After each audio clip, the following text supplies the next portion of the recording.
સ્વશહેર જિલ્લામાં મોડી રાત્રે બીજા દિવસે પણ ધુમ્મસનું સામ્રાજ્ય જોવા મળ્યું હતું. ધુમ્મસને કારણે વિઝિબિલિટી 10 ફૂટથી પણ ઓછી થઈ ગઈ હતી, જેને લઈ વાહન ચાલકોને વાહન ચલાવવામાં ભારે હાલાકીનો સામનો કરવો પડ્યો હતો. સુરત શહેર અને જિલ્લામાં બીજા દિવસે પણ ધુમ્મસનું સામ્રાજ્ય જોવા મળ્યું હતું. સુરત શહેરને અડીને આવેલા હાઈવે પર તો ધુમ્મસને કારણે વાહન ચાલકોને વાહન ચલાવવામાં ભારે હાલાકીનો સામનો કરવો પડ્યો હતો.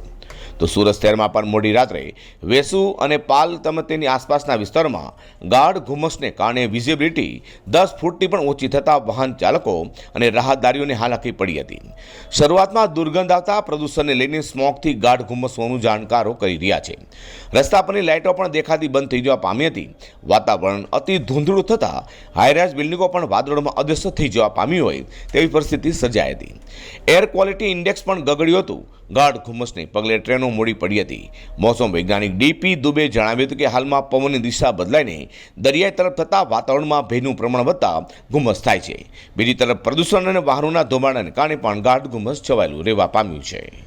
અઝર કુરેશી સાથે પ્રકાશવાળા G10 વિડીયો.